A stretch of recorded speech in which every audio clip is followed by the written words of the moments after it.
ഇന്ന് സൺഡേ ആയിട്ട് നമ്മുടെ വീട്ടിലെ കിണർ തേച്ചിയായിരുന്നു.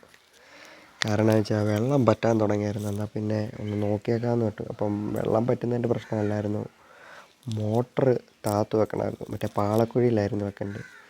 അപ്പോൾ എന്നാൽ പിന്നെ ആ കൂട്ടത്തിൽ കിണറെല്ലാം ഒന്ന് വൃത്തിയാക്കി മേളിലെ ചപ്പുമെല്ലാം തെളിച്ച് ഒന്ന് വൃത്തിയാക്കിയിട്ട് താഴം വരച്ചെന്ന് ഫുള്ള് വെള്ളമെല്ലാം കോരി, ചെളിയെല്ലാം കുറച്ചുണ്ടായിരുന്നു, അതെല്ലാം കോരി. ഇപ്പോൾ 2.5 കൊല്ലത്തോളമായി നമ്മുടെ കിണർ തേകിയിട്ട്. അപ്പം പപ്പായും ഞാനുമാണ് ഹെൽപ്പിങ്ങിന് നിൽക്കുന്നത്. പിന്നെ അടുത്തുള്ളൊരു ചേട്ടനുണ്ട്, ആ ചേട്ടനെയാണ് വിളിച്ചത് നമ്മുടെ വർക്കിന് വേണ്ടി.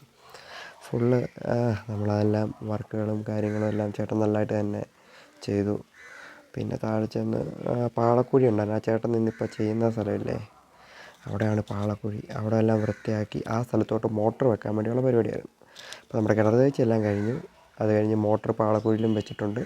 ഇതാണ് ഇപ്പോഴത്തെ നമ്മുടെ കിണറിൻ്റെ ഒരു അവസ്ഥ.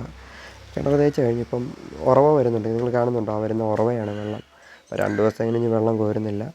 നമ്മുടെ പാളക്കുഴിയിൽ മോട്ടർ ഇറക്കിയും വെച്ചിട്ടുണ്ട്. അപ്പോഴത്തേക്ക് നമുക്ക് ഇനി മോട്ടർ അടിച്ച് കഴിഞ്ഞാൽ സുഖമായിട്ട് വെള്ളം കയറും.